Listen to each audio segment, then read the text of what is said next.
안녕하세요. 긍선생님 김수진입니다. 오늘은 재료에 힘을 가해 주는 경우에 내부에서 받는 스트레스에 대해서 이야기할 텐데요.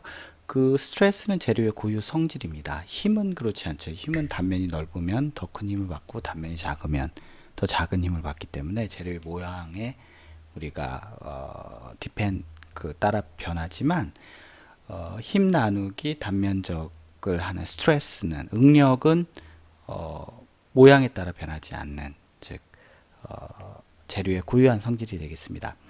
그래서 그 중에서 당길 때 발생하는 응력을 우리가 인장 응력이라고 하고요. 인장 응력을 실험하기 위해서 인장 시험이라고 합니다. 그래서 텐션 테스트라고 하는데요. 오른쪽 아래 그림과 같이 시편을 준비한 다음에 이 시편을 쭉 당깁니다. 당기면서 힘과 거리를 측정하죠. 그래서 힘과 거리를 그래프로 쭉 나눈 다음에 힘을 단면적으로 나누어서 스트레스, 그리고 늘어난 거리를 원래 거리로 나누어서 변형률 스트레인으로 단위를 바꾼 다음에 변형률 응력 그래프를 그리게 됩니다.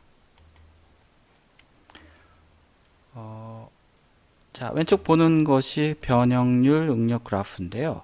이 응력이라는 것은 힘을 단면적으로 나눈 게 응력이죠. 시그마로 표시하고요. 변형률은 늘어난 길이를 원래 길이로 나눈 겁니다. 이 수평축이 변형률을 보여주고 있습니다. 이 커브는 처음에 선형으로 쭉 증가했다가 힘을 빼면 다시 선형으로 감소합니다. 여기 탄성 영역이라고 하는데요. 힘을 가했다 힘을 없애면 원래 길이로 돌아오는 영역이죠. 그래서 탄성 영역의 기울기를 우리가 모듈러스 오브 일러스티시티, 영스 모듈러스, 영계수라고 합니다. 네, 그런데 딱 놨을 때 소성 변형이 0.02 정도 일어났을 때 우리가 그거를 yield strength, 항복 강도라고 합니다. 항복 강도 이후에도 우리가 견딜 수 있는 응력은 커지고요. 최대 값에 다다랐을 때를 우리가 인장 강도라고 합니다. 그래서 가장 큰 응력을 우리가 인장 강도라고 하죠. 그 이후에는 얘가 뚝 하고 끊어지게 되는데요. 뚝 하고 끊어질 때까지 거리를 우리가 일롱게이션, 연신율이라고 하고요. 그리고 면적을 우리가 터프니스, 인성이라고 합니다. 자, 그럼 먼저 우리가 탄성 영역의 영스 모듈러스하고 yield strength, tensile strength를 먼저 살펴보도록 하겠습니다. 자, 변형률 응력 선도에서요, 재료에 따라 다른 결과를 얻게 되죠. 이거 재료의 고유한 성질이기 때문에. 탄소 함유량이 굉장히 높은 주철의 경우에는 탄산 변형이 일어난 다음에 소성 변형 없이 바로 끊어져 버립니다. 취성 재료라고 하는데요. 소성 변형 없이 바로 탄성 영역에서 끊어지는 재료는 탄소광과 세라믹이 있습니다. 주철과 세라믹이 있습니다. 그래서 주철하고 세라믹은 변형 없이 바로 끊어지기 때문에 언제 이 녀석이 파손되는지 알기 어렵죠. 그래서 안전한 엔지니어링 재료가 아닌 겁니다. 반면에 철은 탄성 변형이 일어난 다음에 소성 변형에서 얘가 뚝 끊어지거든요.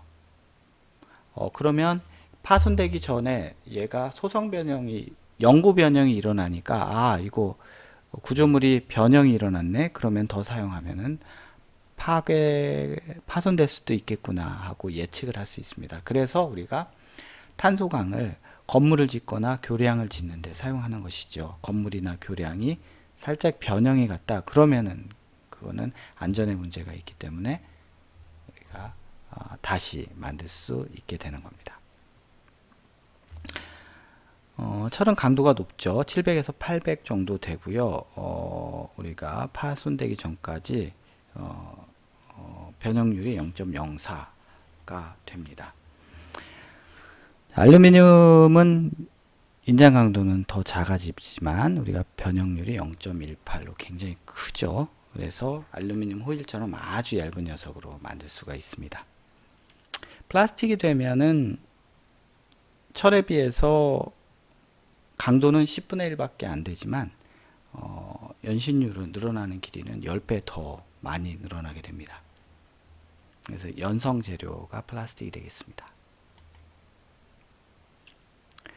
그 중에서 탄성 영역만 먼저 볼 텐데요. 탄성 영역에서는 우리가 힘을 줬다 놓으면 원래대로 돌아가고 그 선이 직선이죠. 직선의 식의 기울기가 우리가 영계수 또는 탄성계수 모듈러스 오브 일라스티시티라고 하는데요. 이 탄성계수 2는 뭘 뜻하냐면 힘을 가했을 때 얘가 변화하지 않는 성질입니다. 그래서 탄성계수가 크면 클수록 외부에서 힘을 가했더라도 얘가 변형이 적게 되는 거죠. 변형이 적게 되는 건 정밀하다는 뜻이죠. 그래서 이 성질을 우리가 강성이라고 합니다. 그래서 외부 힘을 변화된 거리로 변형된 길이로 나누어진 걸 강성이라고 하고요. 스프링 컨스턴트도 강성의 일종입니다. 그래서 강성이 크면 외부에서 큰 힘을 가해도 변형되는 양이 적으니까 정밀한 제품을 만들 때 쓰죠. 그래서 초정밀 장비를 만들 때, 아주 정밀한 기계를 만들 때 우리가 강성이 높은 재료, 탄성계수가 높은 재료를 사용하게 됩니다. 탄성계수가 높은 재료는 금속 재료 중에는 철이 되겠고요. 그리고 세라믹 재료인 텅스텐 카바이드나 다이아몬드 같은 것들이 탄성계수가 높은 재료가 되겠습니다. 같은 세라믹 중에서 콘크리트나 돌은 강성이 작고요. 그리고 금속 재료 중에서 알루미늄이나 황동은 철보다는 강성이 작게 되겠습니다. 그러면 강성 말고 강도라는 이야기를 들어봤나요? 그럼 강도는 뭘까요? 강도는 재료가 파괴될 때까지 견딜 수 있는 최대 응력입니다. 특히 인장 강도라고 하는데 그거를 텐사일 스트렝스 인장 강도는 우리가 인장 시험에서 가장 높은 응력을 인장 강도라고 합니다. 인장 강도를 지나가면 우리가 철 같은 경우는 네킹, 그 아주 좁아지는 특정 영역이 아주 좁아지는 현상이 발생하고요. 플라스틱 같은 경우는 이 섬유 배열이 당기는 방향으로 일렬로 쭉 늘어서는 현상이 발생합니다. 인장 강도보다 더 적지만 탄성 영역이냐 소성 영역이냐를 구분하는 강도를 우리가 항복 강도라고 합니다. 항복 강도보다 작을 때는 탄성 변형이 일어나는 거고요. 항복 강도보다 크면 영구 변형, 소성 변형이 일어나게 됩니다. 그 소성 변형의 기준은 0.002가 우리가 항복 강도의 기준이 되겠습니다. 그럼 재료를 선택할 때 우리가 강도하고 밀도가 아주 중요한 관계를 가집니다. 밀도가 작고 강도가 높을수록 우리가 자동차나 항공기 같은 이제 에너지 가감속을 하거나 아니면은 우리가 중력을 이기고 높이 중력을 이겨야 되는 경우에 우리가 무게를 줄이고 강도가 높은 재료를 선호하게 되죠. 그래서 우리가 인장 강도를 밀도로 나눈 값이 이용되게 되는데 여기에서 수평축은 밀도고 수직축은 우리가 강도입니다. 그럴 때 강도를 density로 나눈 요 파란 선. 자, 이 파란 선이 작다는 얘기는 무겁고 약하다는 뜻입니다. 플라스틱, 금속 재료 비슷하네요. 무게당 강도는 비슷합니다. 자, 그런데 컴포짓이 위에 있죠. 복합재료. 보니까 복합재료는 우리가 무게는 작으면서 강도가 높은 재료에 해당이 됩니다. 그래서 무게를 줄이고 강도를 높이려면 복합 재료를 사용하면 되겠지요.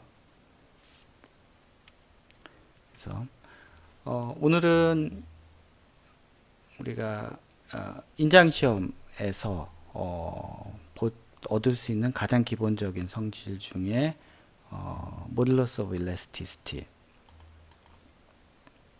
탄성계수에 대해서 뵀고요. 탄성계수는 강성하고 관계가 있다고 했습니다.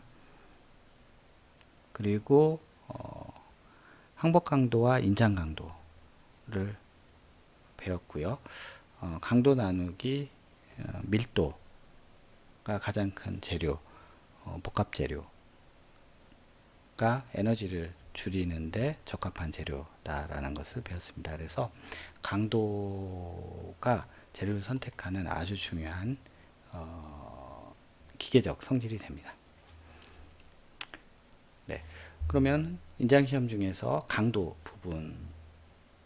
부분에서 우리가 잠시 쉬고 그 다음 장을 시작하겠습니다. 고맙습니다.